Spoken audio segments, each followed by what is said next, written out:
Tidak ada jalan untuk kembali, berhenti atau kemanapun. Gerbong ini terus mencoba membawaku ke satu tujuan, kematian.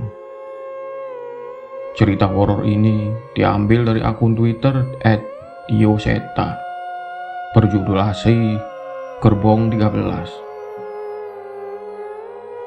"Kusno, jangan nekat, kereta itu nggak bakal berhenti," teriak Kasdi mencoba menahanku. Benar saja, kereta itu tidak melambat sedikit pun. Aku pun terpleset dan terjatuh tepat ketika kereta itu menjauh meninggalkanku. "Kamu gak apa-apa, itu kereta cepat, gak bakal berhenti di stasiun perkampungan gini," jelas Kasdi. Iya, gak apa-apa kok. Kereta berikutnya kita harus naik ya. Udah mau malam nih, udah gak sudi aku balik kampung, balasku. Aku pun menoleh ke arah stasiun di belakang kami. Jaraknya hanya beberapa ratus kilometer. Kami memastikan tidak ada petugas yang akan melihat kami yang masih ingin mencoba menyelinap. Dan aku dan Kasdi menunggu cukup lama hingga langit mulai memerah. Seingat kami, memang seharusnya kereta berikutnya ada setelah maghrib. Aku pipis dulu. "Kereta berikutnya masih lama kan?" ucapku yang segera meninggalkan Kasdi. Kusno, tar dulu, itu kayaknya ada yang lewat," panggil Kasdi. Aku pun membatalkan niatku untuk buang air kecil dan melihat ke arah Kasdi menunjuk. Benar ucapannya, ada sebuah kereta yang melintas dengan perlahan. Kami segera bersiap berlari untuk melompat menaikinya. Tapi sekilas aku sempat terhenti saat melihat jendela di salah satu gerbong. Seorang nenek, rambut putihnya tergerai menatap kami dengan kesal. Kok bengong? Naik enggak?" teriak Kasdi yang sudah dekat dengan salah satu gerbong. Iya." Aku pun tidak menghiraukan apa yang terlihat barusan dan menggenggam salah satu besi di pintu gerbong paling belakang dan berhasil menaikinya. "Akhirnya dapat kereta juga," ucap Kasdi. Aku tidak membalas ucapannya. Saat di atas kereta, aku baru sadar. Kereta ini terlihat terlalu tua untuk beroperasi dibanding kereta-kereta yang lewat sebelumnya. "Kenapa no? Lu nyesel udah naik?"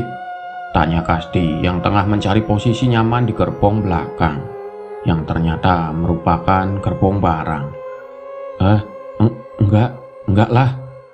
Seneng gua bisa naik dan pergi dari kampung busuk ini.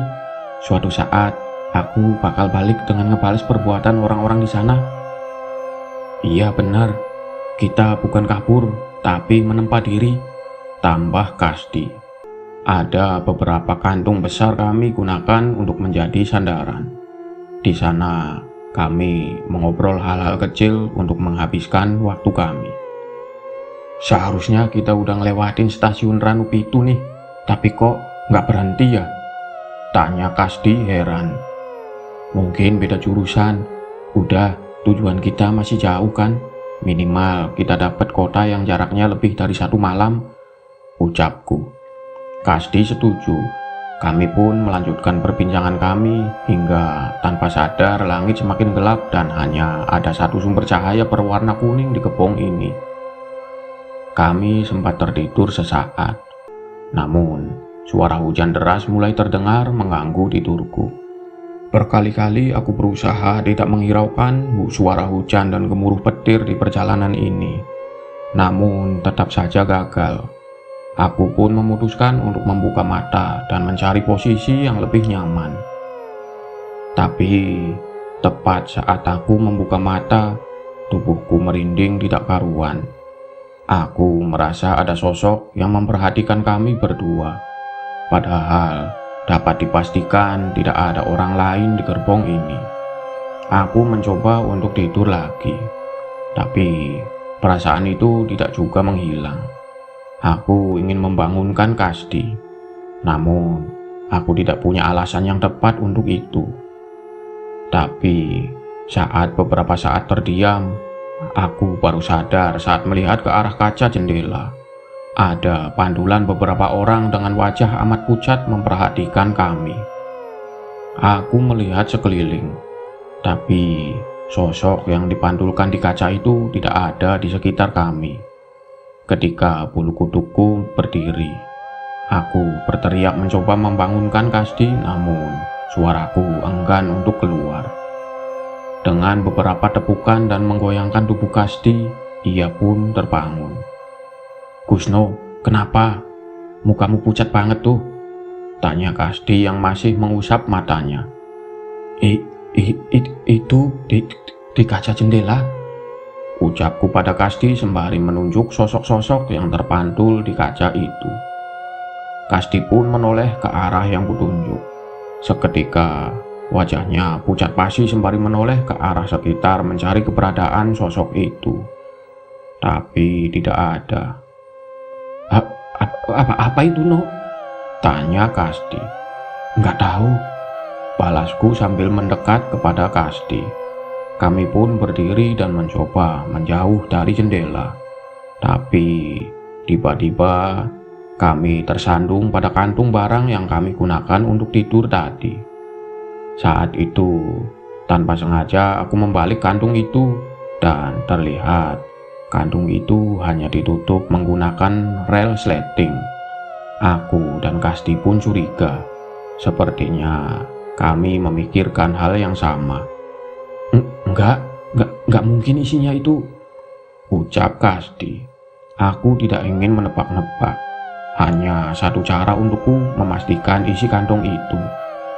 Perlahan aku memegang ujung resleting kantong itu dan menariknya ke bawah. Kasdi yang sebelumnya tidak setuju untuk membuka tetap mendekat terdorong oleh rasa penasarannya.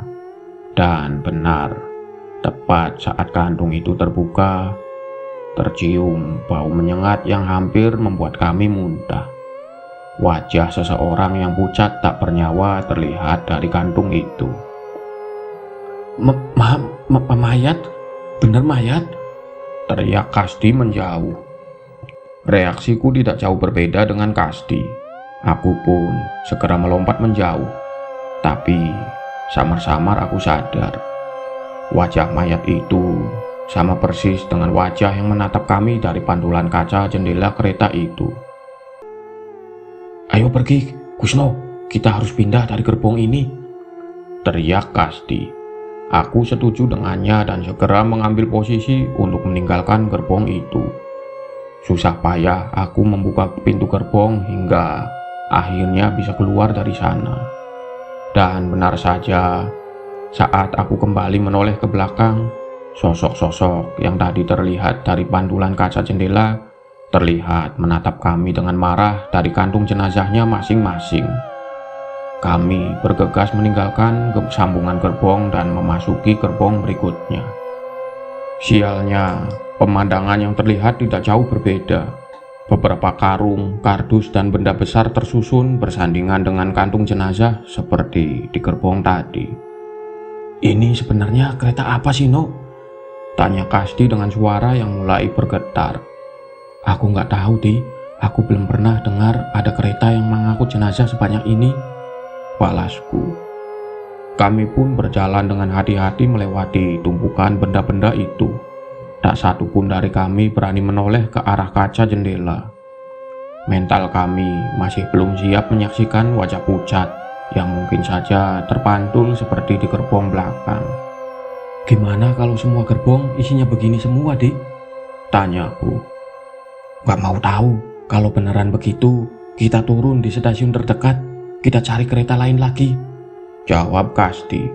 Aku setuju. Walau begitu, sebenarnya kami berdua sadar betul. Kami sadar bahwa sedari tadi kereta ini belum pernah berhenti sekalipun di stasiun manapun. Tetesan air hujan masuk ke gerbong ini melalui sela-sela ventilasi.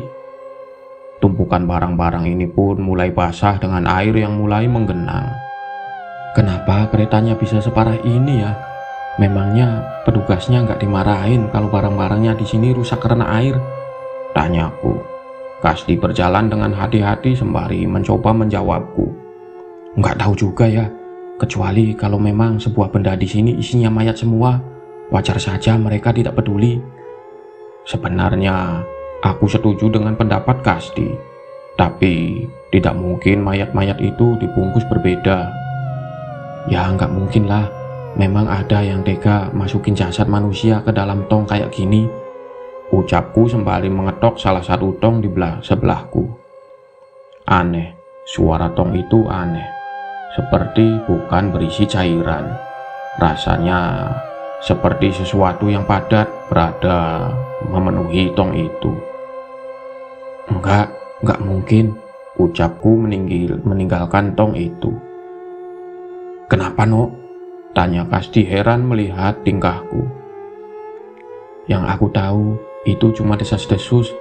Enggak mungkin kan ada mayat yang dicor di tong itu, ucapku kepada Kasti. Kasti pun tidak berani menjawab dan terus berusaha melewati becekan di sekitar kami untuk menuju gerbong berikutnya. Semoga gerbong berikutnya lebih normal, ucapku yang mulai mendekat ke pintu gerbong selanjutnya. Kami mengintip melalui kaca pintu terlebih dahulu sebelum memutuskan untuk masuk ke gerbong berikutnya. Berbeda dari dua gerbong di belakang, terlihat gerbong berikutnya merupakan gerbong penumpang dengan barisan kursi. Aku dan Kasti menarik nafas lega melihatnya. Gimana, Di? Kita kan nggak punya tiket. Apa tetap mau masuk ke sana? Tanyaku. Itu banyak kursi kosong. Pemeriksaan tiket harusnya sudah lewat. Sudah pede saja, balas Kasti. Aku menuruti kata Kasti untuk masuk dengan tenang. Penumpang yang sudah ada di gerbong itu pun sepertinya tidak peduli dengan keberadaan kami. Tuh kan, santai saja. Selama kita nggak rusuh pasti aman, ucap Kasti. Iya, Di, tapi aku masih kepikiran dua gerbong di belakang tadi. Itu beneran atau halusinasi kita ya? Tanyaku. Kasti menghela nafas menikmati tempat duduknya yang nyaman saat ini. Aku juga nggak tahu, No. Yang pasti kita sekarang ada di gerbong yang nyaman. Udah tidur aja, ucapnya. Yakin aman? Ya pahit-pahitnya paling diturunin di stasiun terdekat. Kan tinggal cari kereta lagi.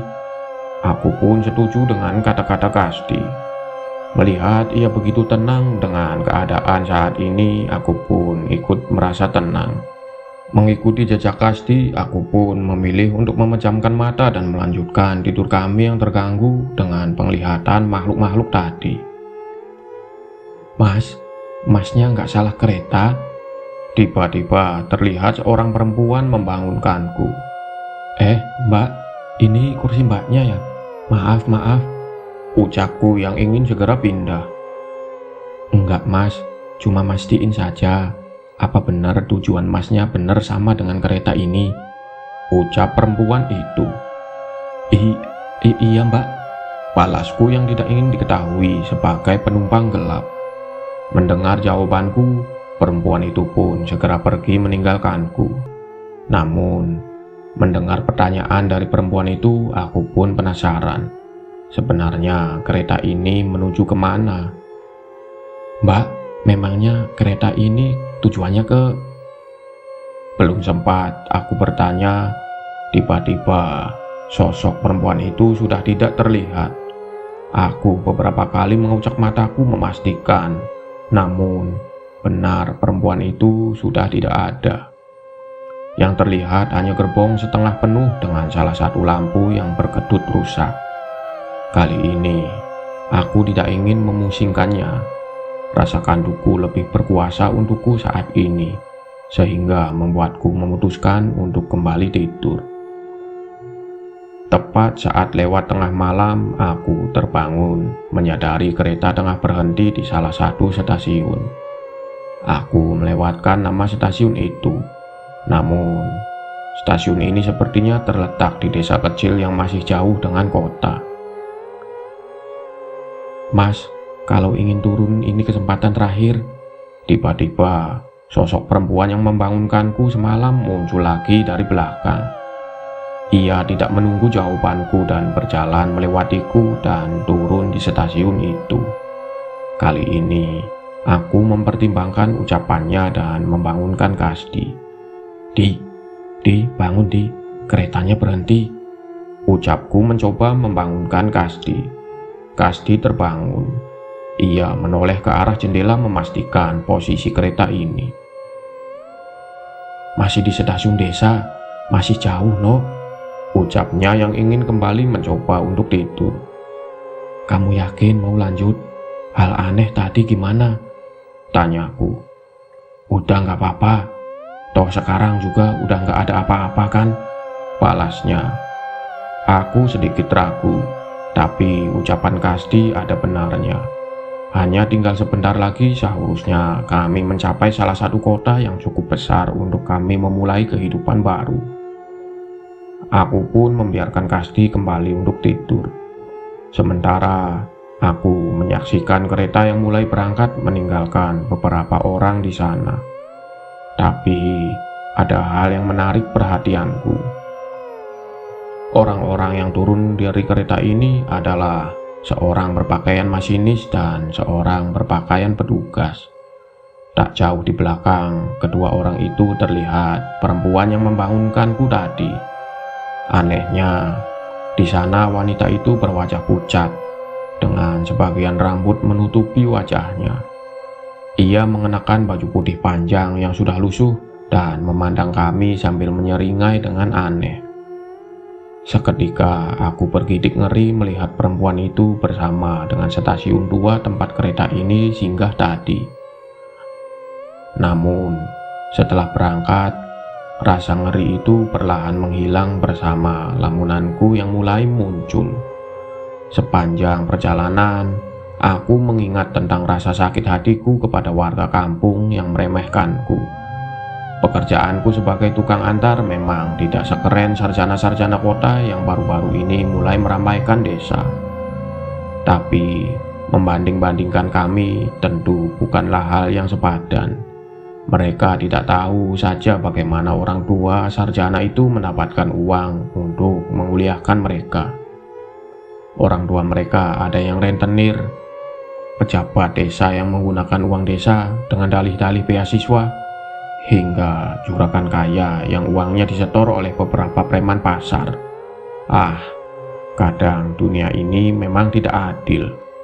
Puncak kekesalanku dan Kasdi terjadi ketika tanah tempat kami tinggal digusur untuk pembangunan. Hampir sebagian warga mendapat ganti rugi yang banyak, namun tidak dengan kami. Alasan mereka, kami tinggal di tanah milik pemerintah. Tidak ada surat-surat yang menunjukkan kalau itu tanah kami. Hei Bung, kami sudah tinggal di tanah itu puluhan tahun. Sayangnya, sarjana-sarjana kota itu bukannya membela kami, malah ikut membantu orang proyek itu untuk mengusir kami. Hanya sedikit lembaran uang yang kami terima dengan alasan uang belas kasihan.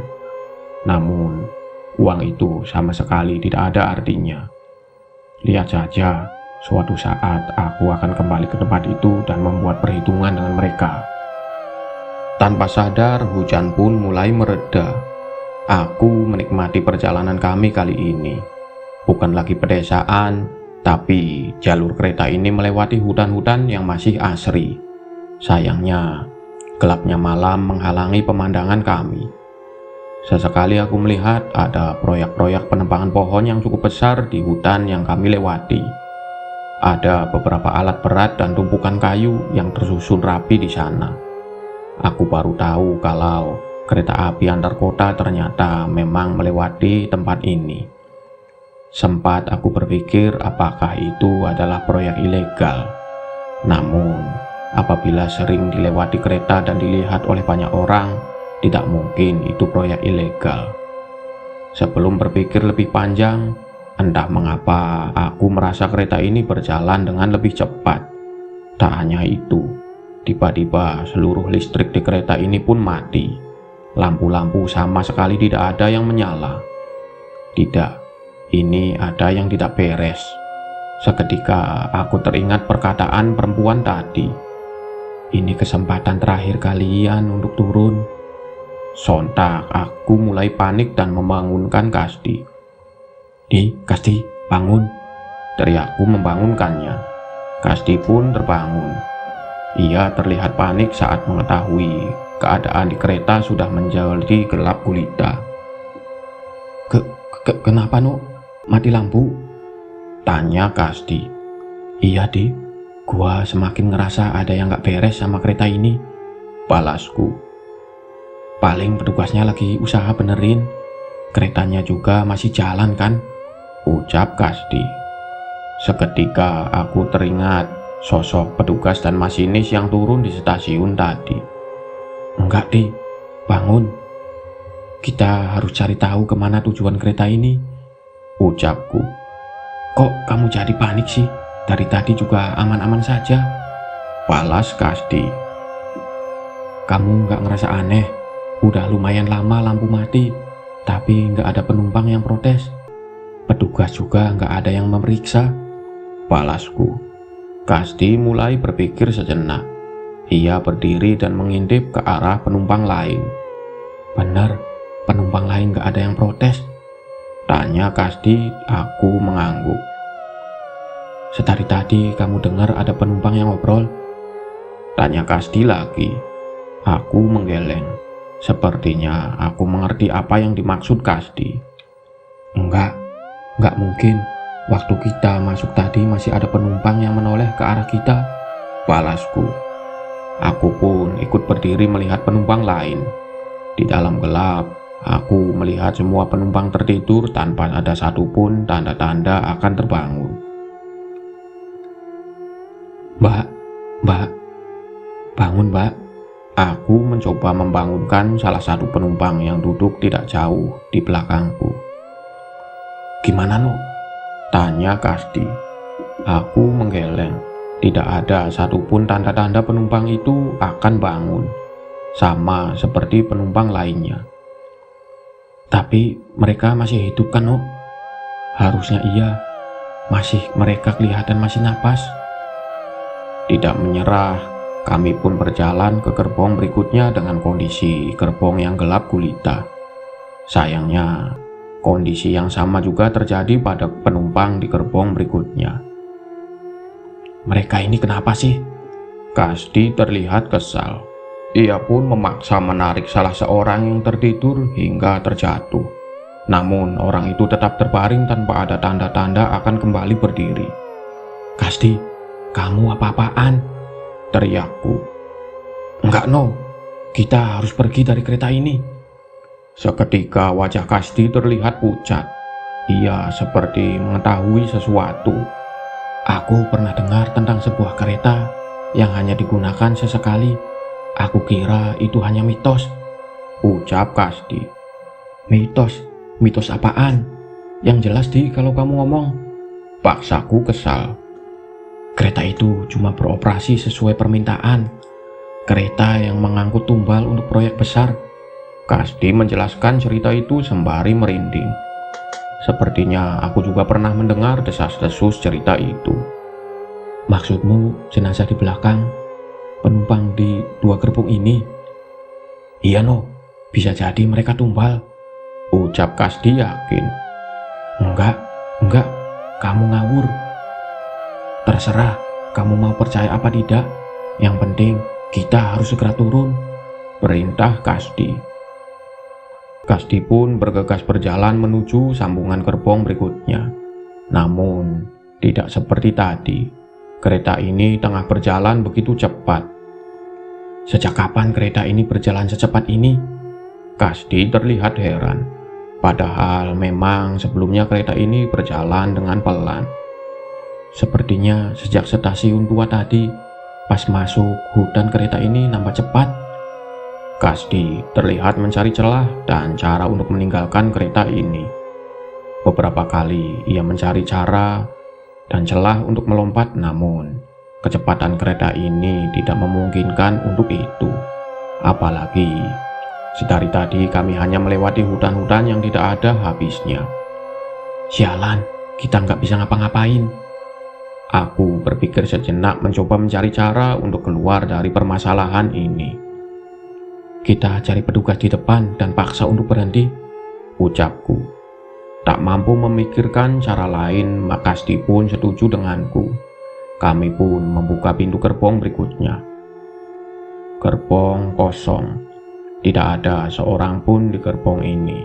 Kami bisa memastikannya hanya bermodalkan cahaya rembulan yang sedikit menerangi kereta. Kami berjalan melewati gerbong itu, namun sampai di tengah kami pun terhenti. Aku mencoba memberi isyarat kepada Kasdi. Sepertinya Kasdi juga menyadarinya. Ada suara langkah kaki yang terdengar dari belakang. Aku menoleh ke belakang, namun sama sekali tidak ada siapapun di sana. Aku menepuk pundak Kasdi memberi isyarat untuk berjalan lagi.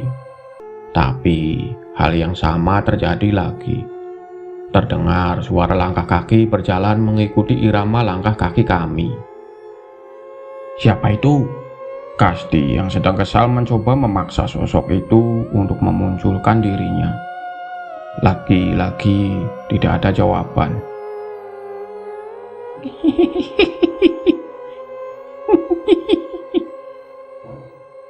Samar-samar terdengar suara parau dari seseorang. Suara itu seolah tertawa mempermainkan kami. Kasdi yang sudah kesal berbalik ke belakang dan memeriksa satu persatu kursi yang sudah kami lewati. Siapa? Jangan bercanda, keluar kamu! Tantang Kasdi. Namun, saat kami memastikan tidak ada seorang pun di sana, tiba-tiba seluruh tubuh kami lemas. Kami pun membalikkan tubuh dan kembali berjalan ke gerbong berikutnya. Tapi berbeda dengan tadi, saat melewati tengah gerbong, tiba-tiba suara langkah kaki di belakang kami semakin cepat. Kami pun mempercepat langkah kami hingga berlari.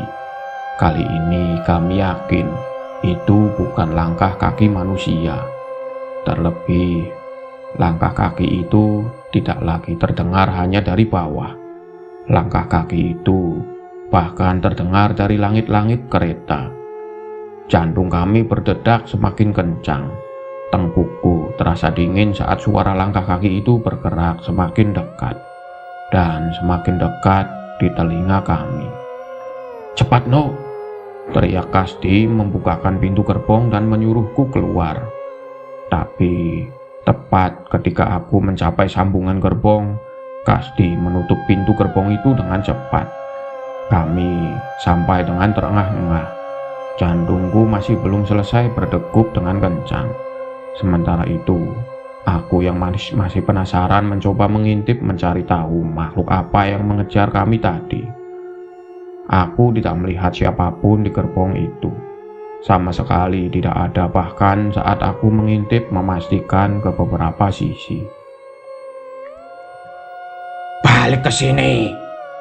Seketika aku terjatuh dengan munculnya sosok makhluk kurus yang merangkak dari atas.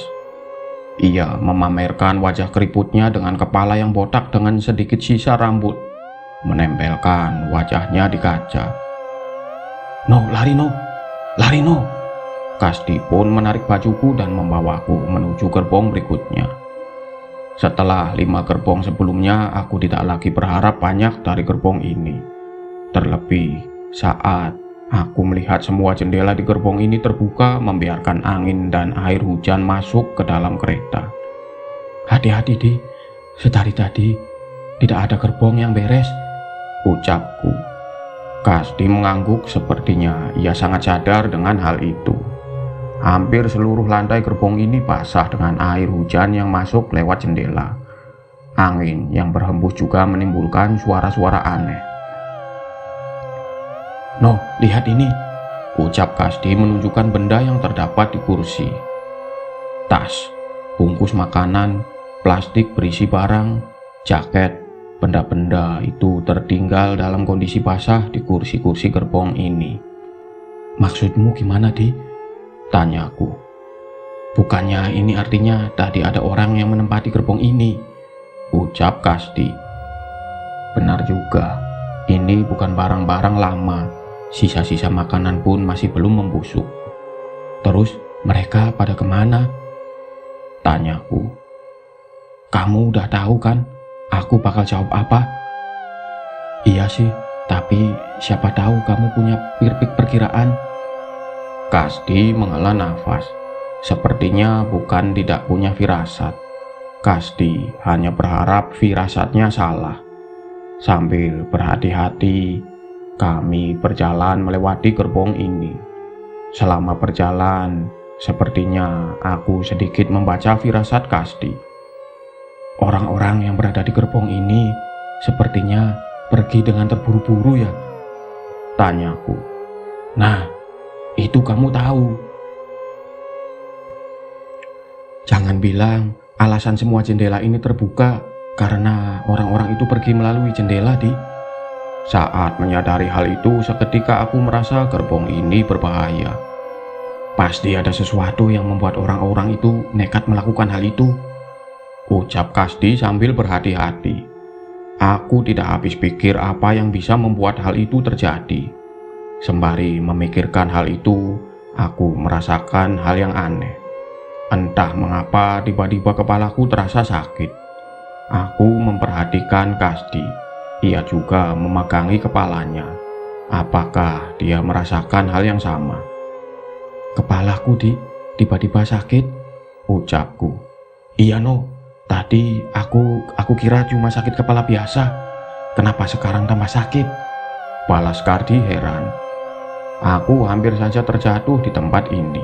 Kasdi mencoba menolongku untuk terbangun. Namun seketika aku melihat hal yang aneh di sekitarku. Di, kok kita ada di kuburan, Di? Ucapku ketika semua apa yang kulihat berubah menjadi kuburan. Kuburan? Kuburan apa, No? Kita di kereta. Jelas Kasdi. Tapi kali ini Kasdi tidak menjawab panggilanku. Sebaliknya, ia kini terlihat ketakutan dan menjauh dariku. Pergi! Pergi, setan busuk, pergi! Teriak Kasdi mencoba mengusirku. Setan? Apa maksud kamu, Di? Entah apa yang terjadi kepada kami berdua. Berbagai hal mengerikan terpampang di hadapan kami. Berkali-kali Kasdi mencoba memukuliku. Aku mencoba untuk kabur, tapi selalu ada kuburan mengerikan yang menghadangku. Kasdi semakin menggila. Ia melompat-lompat menjambak rambutku hingga sekali mencakari dirinya sendiri. Aku setan busuk.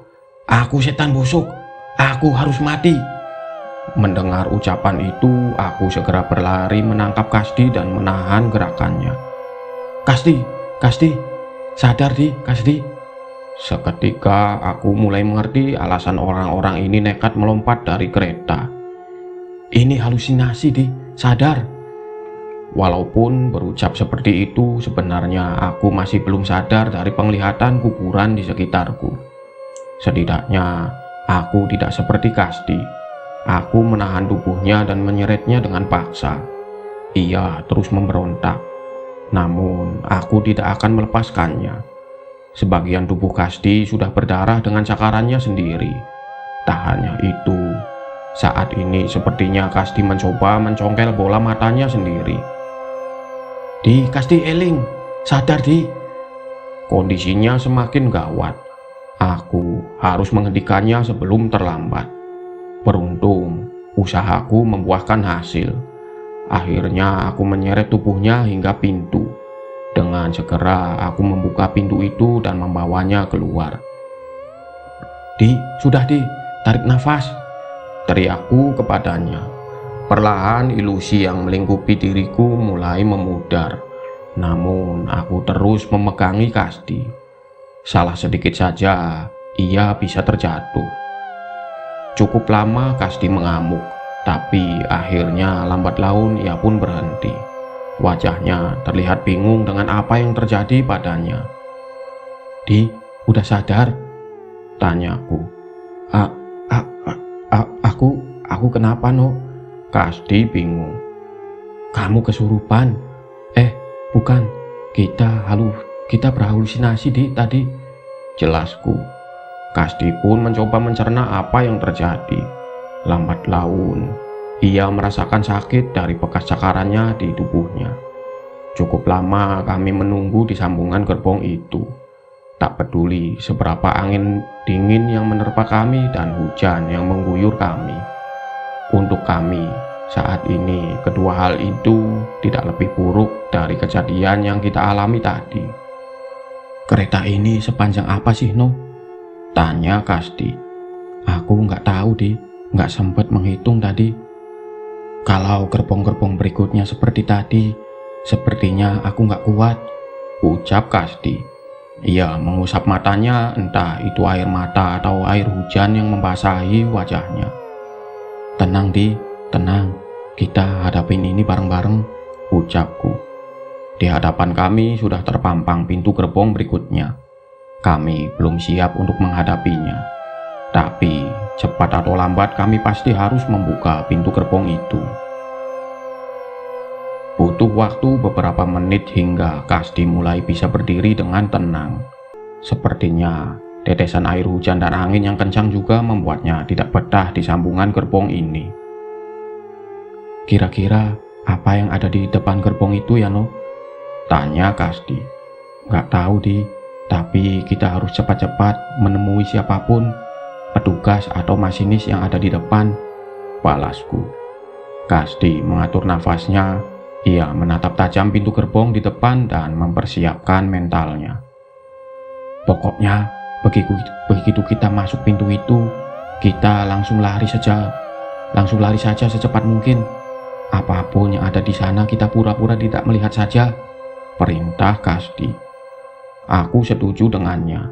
Kita tidak perlu tahu ada apa yang ada di gerbong setelah ini sampai kita menemui manusia atau siapapun. 1, 2, 3. Aku membuka pintu sementara Kasdi berlari duluan. Aku segera menyusul mengikutinya. Brak! Seketika Kasdi menabrak sebuah tembok yang membuatku juga terjatuh menabraknya. Aduh, asem, apa ini? Ucap Kasdi. Gimana lo? Malah nabrak, balasku. Kasdi meraba-raba tembok di depannya. Ia pun menemukan jalan dari sisi sebelahnya. Asem, gerbong makan, No. Penyok hidungku. Aku menepuk dahiku. Kami sama sekali tidak menyangka akan gerbong berikutnya adalah gerbong makan. Ya sudah, hati-hati, nggak usah peduliin apapun, ucapku. Kasdi setuju. Dalam kegelapan, kami berusaha mencari jalan untuk lekas meninggalkan gerbong ini. Ada makanan gak ya? Tanya Kasdi tiba-tiba. Lapar kamu, jangan aneh-aneh. Ini kereta nggak beres, balasku. Kami berjalan melalui beberapa meja dan kursi yang berhadap-hadapan. Sebenarnya kami merasa tidak ada hal yang aneh di tempat ini. Namun kami melihat segelas kopi yang masih panas tersaji di salah satu meja. Kopi, No, masih panas, ucap Kasdi. Berarti tadi ada orang di sini, balasku. Kasdi mengangguk. Kami pun merubah rencana kami dan mencari orang tersebut. Permisi, Mas, Mbak, siapapun, ada orang di sini. Kami mencari perlahan ke setiap meja dan bangku di bawahnya, namun tidak ada petunjuk apapun. Tidak menyerah, aku pun melompat ke dalam meja bar yang tempatnya membatasi petugas restoran dengan penumpang. Aku mengecek ke kolong meja hingga ke rak yang ada di dalamnya. Awalnya aku pikir tidak akan menemukan apa-apa, tapi saat sampai di lemari penyimpanan belakang, tiba-tiba terdengar suara ketukan yang sepertinya tidak disengaja. Aku membuka lemari itu, dan benar saja, ada seseorang di sana. Di sini, ada orang. Kasdi segera melompati meja dan menghampiriku. Dia masih hidup, No? Tanya Kasdi. Aku mencoba mendekatinya dan beberapa kali menggoyangkan tubuhnya. Mas, bangun Mas, ucapku. Aku memeriksa masih ada nafas di tubuh orang itu dan mencoba membangunkannya lagi. Mas, bangun. Dengan perlahan, tiba-tiba orang itu membuka mata dan mencoba mengenali kami. Siapa kalian? Kenapa kalian bisa ada di sini? Tanya orang itu. Aku dan Kasdi saling menatap. Kami sedikit bernapas lega ketika tahu masih ada satu manusia lagi di kereta ini. Masnya petugas kan? Tolong mas, kita mau pergi dari kereta ini. Ini bukan kereta biasa kan? Kasdi langsung bertanya secara frontal. Orang itu mencoba berdiri dan mendekati kami. Namun sepertinya ia gagal. Wajahnya terlihat frustasi seolah sudah tahu kondisinya. Kalian seharusnya tidak ada di kereta ini, ujar orang itu. Iya mas, makanya kita ingin pergi, balasku. Terlambat, kereta ini hanya berhenti di satu stasiun tua. Setelahnya kereta ini akan berjalan terus melalui jalur khusus, ucap orang itu. Jalur khusus? Maksudnya masnya? Harusnya kalian sudah tahu kan apa yang dibawa kereta ini. Petugas itu memandangkan mata kami memastikan. Iya mas, jawabku sambil menelan ludah. Mayat-mayat itu, Kasdi memperjelas. Petugas itu pun mengangguk. Itu mayat apa mas? Tanyaku. Harusnya kalian sudah tahu tentang kereta ini. Kereta yang memang dikhususkan untuk mengangkut tumbal untuk proyek raksasa. Jelas petugas itu. Walaupun sudah menduga, aku dan Kasdi tetap saja merinding saat mendengar pembenaran dari petugas itu. Gila, sebanyak itu mayatnya? Tanya Kasdi. Tidak hanya mayat, mereka yang masih hidup juga sengaja dijebak diracun agar mati di kereta ini untuk menggenapi. Mendengar ucapan itu kami pun mulai emosi. Berarti bisa saja penumpang-penumpang di gerbong yang tadi sebelumnya masih hidup. Brengsek, siapa orang biadab yang tega melakukan hal ini? Ucap Kasdi dengan penuh emosi. Itu saya, balas petugas itu. Sontak aku dan Kasdi kaget. Mas yang membawa mayat dan menghabisi penumpang tadi? Tanyaku. Petugas itu mengangguk. Brengsek, untuk apa ini semua? Kasdi menarik kerah petugas itu dan melemparnya keluar. Aku berusaha menahan tubuh Kasdi. Aku pun terbakar emosi. Tapi saat ini rasa takut tidak bisa lolos dari kereta ini lebih membuatku takut. Sabar. Dia satu-satunya orang yang mungkin bisa membantu kita selamat, ucapku. Petugas itu mencoba untuk berdiri, tapi aneh. Ia sama sekali tidak bisa mengangkat tubuhnya. Lah, masnya sendiri kenapa bisa begini? Tanyaku. Mendengar pertanyaanku, perlahan petugas itu mulai menitikkan air mata. Saya dijebak. Maksud masnya?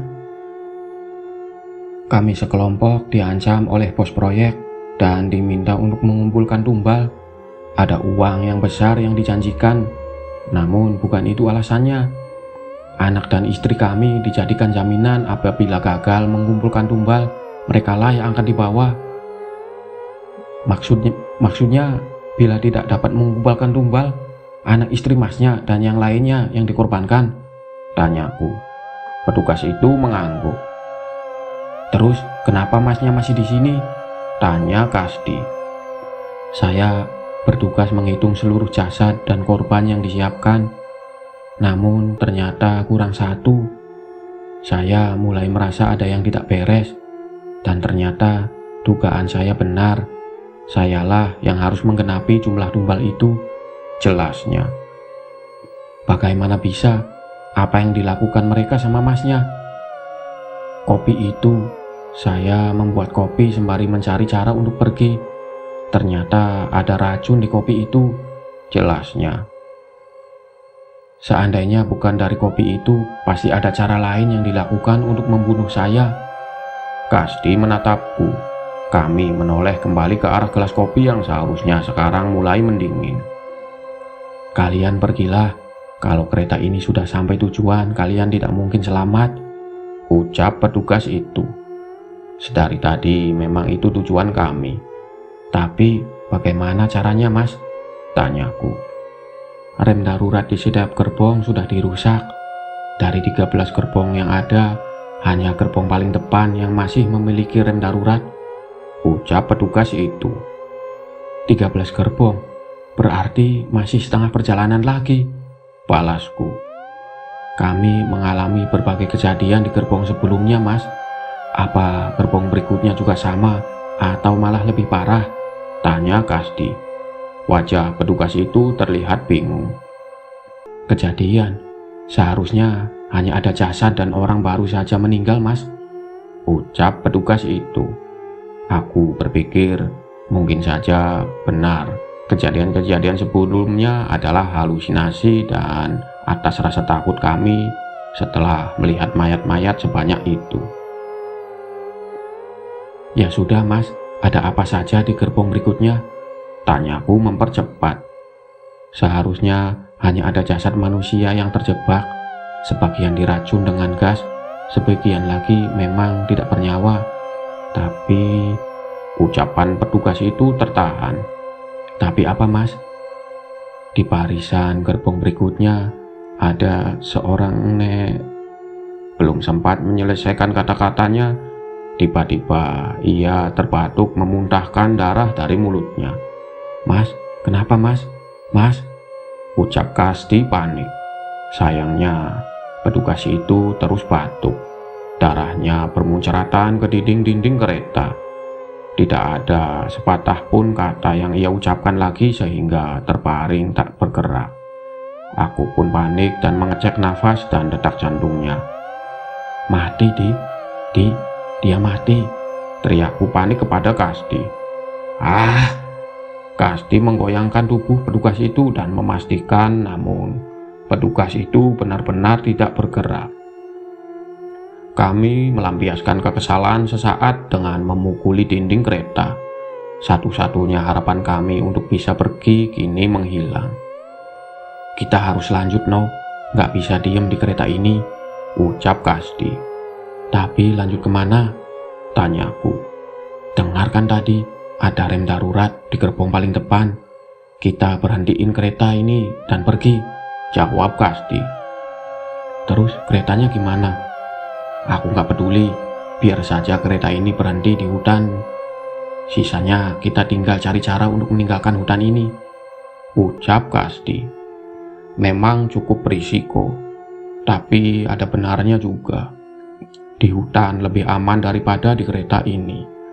Setelah mempersiapkan diri, kali ini kami benar-benar mengambil ancang-ancang untuk berlari secepat mungkin menerobos gerbong berikutnya.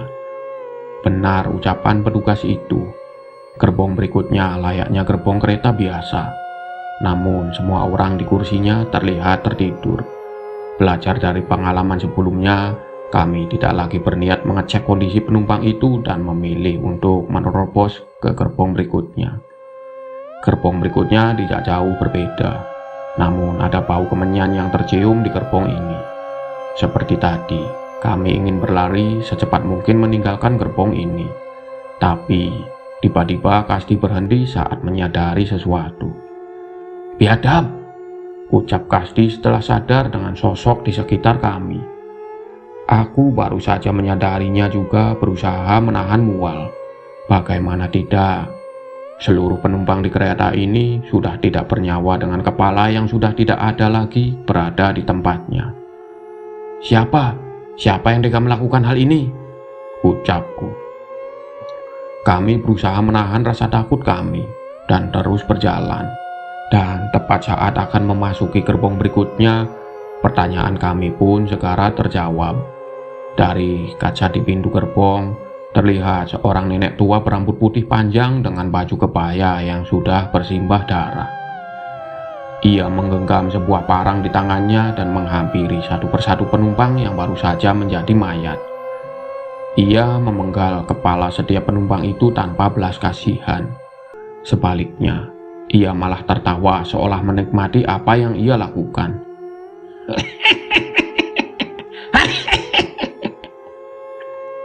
Suara tawa nenek itu menggema hingga keluar. Ia mengangkat kepala penumpang itu dan menikmati tetesan darahnya. "Dan, dia siapa no? Gak waras dia," ucap Kasdi. Samar-samar aku teringat wujud nenek yang kulihat saat hendak menaiki kereta ini. "Gak tahu deh, yang jelas dia berbahaya," jawabku. "Terus gimana cara kita ngelewatin gerbong itu?" Tidak ada jalan lain. Di tengah hujan malam itu dan cepatnya kereta melaju, kami memutuskan untuk memanjat gerbong untuk melewati nenek-nenek itu. "Kamu bisa naik ke atas?" tanyaku kepada Kasdi. "Bisa, tenang, luka segini mah gak seberapa," palasnya percaya diri. Aku membantu Kasdi naik terlebih dahulu. Setelahnya aku memastikan nenek itu tidak menyadari keberadaan kami dan menyusulnya naik ke atas. Aku pernah beberapa kali menaiki atas gerbong kereta, namun biasanya di siang hari dan tidak pernah secepat ini. Saat ini kami berhati-hati sembari merangkak di gerbong menahan terpaan angin dan air yang terasa tajam di wajah kami.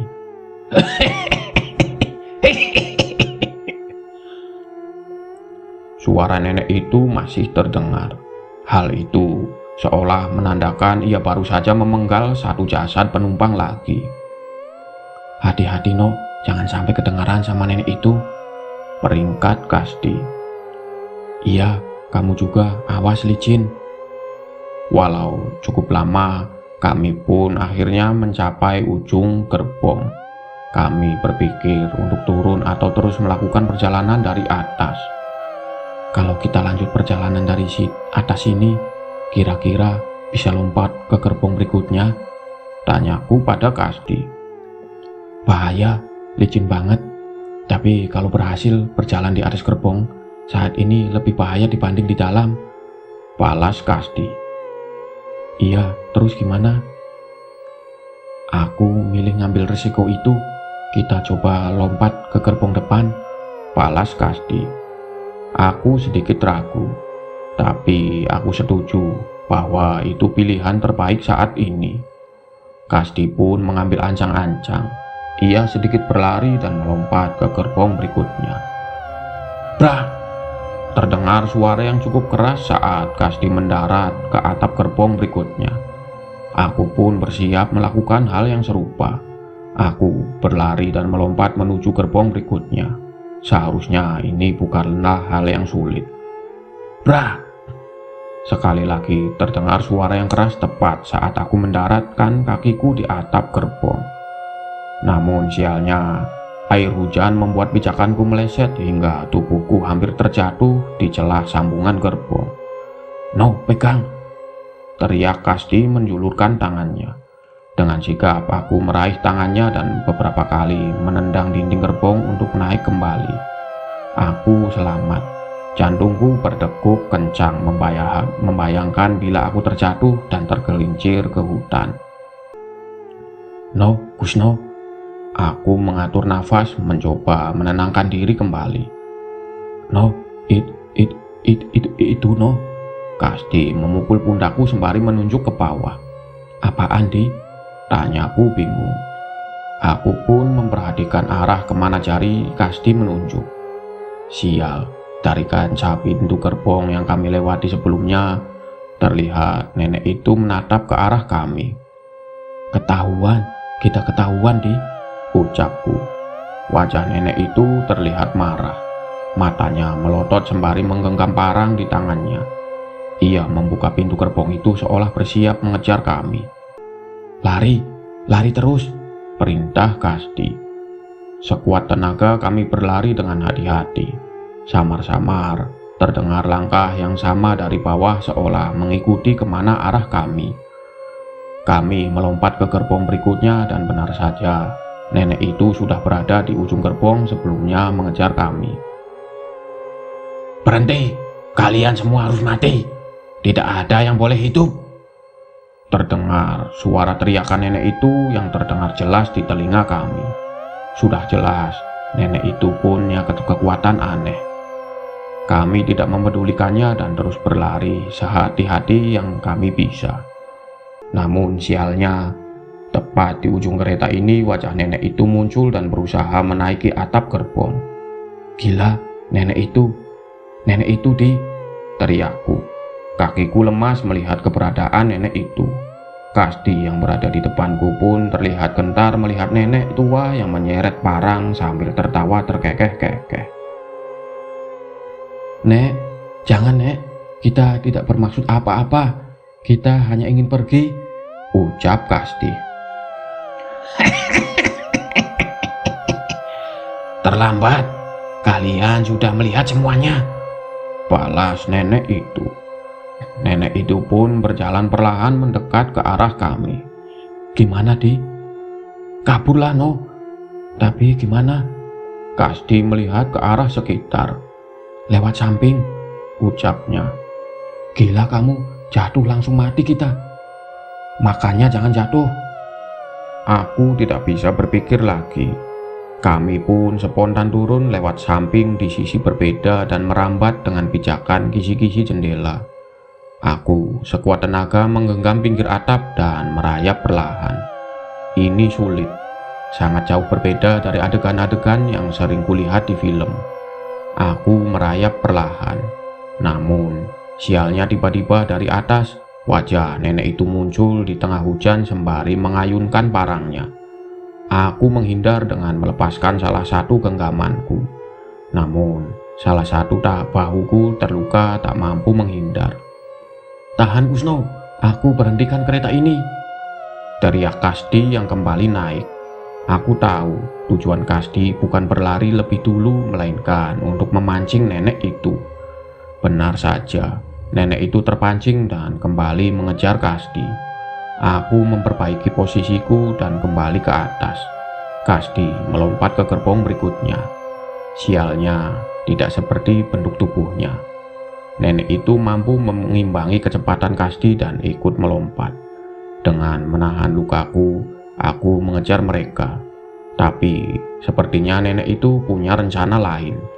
Ia menarik sebuah tusuk kondenya, mengambil sebuah boneka jerami dari dalam kebayanya dan membacakan mantra sambil menatap Kasdi. Mati kamu! Nenek itu menusukkan boneka jerami itu. Bersamaan dengannya, Kasdi yang berada di depannya terjatuh.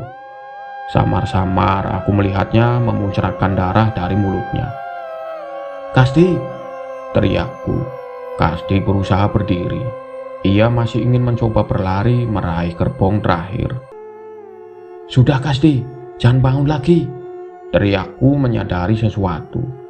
Nenek itu kembali menusukkan tusuk kondenya. Kasdi pun kembali terjatuh tertengkurap. Nenek brengsek, biar aku lepaskan gerbong-gerbong ini, teriakku yang bersiap melompat ke sambungan gerbong. Berhasil, nenek itu mengalihkan pandangannya ke arahku. Jangan berani-beraninya kamu, teriak nenek itu mengancam. Aku tidak bercanda, aku akan melepas gerbong-gerbong ini. Nenek itu menatap marah ke arahku. Aku harus memastikan nenek itu tidak menatap ke arah Kasdi. Kusno, sekarang! Tepat dengan ancang-ancang dari Kasdi, aku pun melompat ke arah sambungan gerbong. Bersamaan dengan itu, kereta ini melewati terowongan jembatan yang dengan sekejap menghantam tubuh nenek sialan itu. Mati kau nenek brengsek, ucap Kasdi. Tepat saat melewati terowongan jembatan itu, seketika wajah nenek itu sudah ada di depan wajahku yang jatuh terduduk. Tidak, bukan nenek itu. Itu kepala nenek itu yang terpisah saat menabrak terowongan jembatan tadi. Ah, nenek sialan. Aku pun melempar kepala itu ke hutan tempat kami melintas. Kasdi, aku segera bergegas melewati gerbong berikutnya untuk memeriksa keadaan Kasdi. Ia turun dari atap gerbong tepat sebelum gerbong paling depan. Gimana di lukamu? Tanyaku memastikan. tenang saja, nggak apa-apa. Aku tahu ilmu santet begituan. Kalau dia nggak punya rambut atau darahku, dia nggak bakal bisa langsung ngebunuh. Jelas, Kasdi. Kok kamu bisa tahu begituan? Tanyaku. Bapakku kan dibunuh pakai santet kayak begitu. Udah, nggak usah dibahas. Balasnya singkat. Aku tertegun sejenak mendengar jawaban Kasdi. Namun, itu tidak berlangsung lama. Di depan kami saat ini adalah gerbong terdepan. Benar ucapan petugas itu. Ada sebuah tuas rem darurat yang tertutup kaca. Sepertinya itu memang masih bisa berfungsi. Gila, benar-benar gak ada manusia lagi di gerbong ini, ucapku. Mereka mempercayakan memberhentikan kereta ini cuma sama nenek-nenek itu. Benar-benar gak waras, tambah Kasdi. Tak mau mengulur waktu lagi, kami pun memecahkan kaca pengaman tuas rem darurat itu dan menariknya sekuat tenaga. Berhasil. Kereta mulai melambat walaupun dengan kasar. Kami merasakan beberapa tubrukan dari gerbong-gerbong belakang. Mungkin saja ada beberapa gerbong yang terlepas dari relnya. Kami tidak peduli. Setidaknya kereta berhasil melambat. Tidak menunggu kereta itu berhenti, saat kecepatan sudah mulai aman, kami pun melompat menuju pinggir hutan. Dengan segera kami berlari menjauh dari kereta yang sepertinya beberapa gerbongnya akan keluar dari lintasan rel itu. Lari, jangan berhenti. Ikuti arah ruas pohon saja biar nggak tersesat, perintah Kasdi. Aku mengikuti perintah Kasdi. Hutan ini sangat gelap.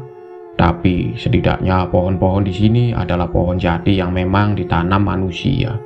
Jadi posisinya sedikit teratur. Kami berlari sekuat tenaga.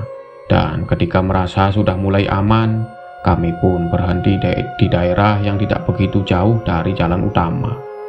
Sudah aman? Tanyaku. Harusnya sudah. Kita jalan saja cari jalan raya. Terus kita cari tumpangan truk, ucap Kasdi. Malam itu terasa begitu panjang. Saat matahari terbit, barulah kami sampai di pinggir jalan yang dilewati berbagai kendaraan. Kasdi akhirnya berhasil memberhentikan sebuah truk untuk kami tumpangi. Ngapunten Pak, izin numpang sampai kota ya, ucap Kasdi. Lah tumben Mas, jarang-jarang ada yang numpang dari tempat beginian, tanya sopir itu. Iya Mas, tadi kita naik ke... Belum sempat menjawab sopir itu, Kasdi menyenggol tubuhku. Iya Mas, tadi kita salah turun. Boleh ya numpang? Boleh, naik saja di belakang, ucap sopir itu tanpa curiga. Makasih Mas, balasku. Kami pun bergegas memanjak bak truk itu dan mencari posisi yang nyaman. Akhirnya kita bisa bernapas lega, ucap Kasdi.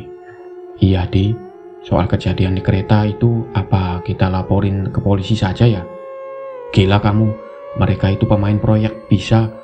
Kita nggak tahu siapa kawan mereka. Salah-salah kita yang diincar, jawabnya. Benar juga. Tidak mungkin kereta sebesar itu bisa beroperasi tanpa sepengetahuan lembaga terkait. Sudah tidur saja, sampai kota baru kita pikirin mau ngapain, ucap Kasdi. Aku pun bersiap untuk tidur. Tapi belum sempat untuk itu, tiba-tiba Kasdi menatapku dengan aneh. Yang kamu tidurin itu kandung apa? Besarnya kok nggak wajar? Tanya Kasdi. Sontak aku kembali terduduk dan memastikan apa yang dimaksud Kasdi. Tidak mungkin kantong seperti di gerbong kereta tadi juga kami temukan di sini kan? Hahaha, bercanda udah tidur. Kasdi tertawa terkekeh merasa berhasil mengerjaiku. Aku membalasnya dengan melemparkan sepatuku yang basah kepadanya. Sial kamu, awas terbalas kamu nanti, ucapku kesal. Truk yang kami tumpangi melaju dengan tenang menuju kota. Kisah mengenai kereta yang mengangkut puluhan tumpal itu pun kami putuskan untuk kami simpan dan tidak kami ceritakan ke siapapun. Selain mungkin akan membahayakan kami, lagi pula Apa ada yang akan percaya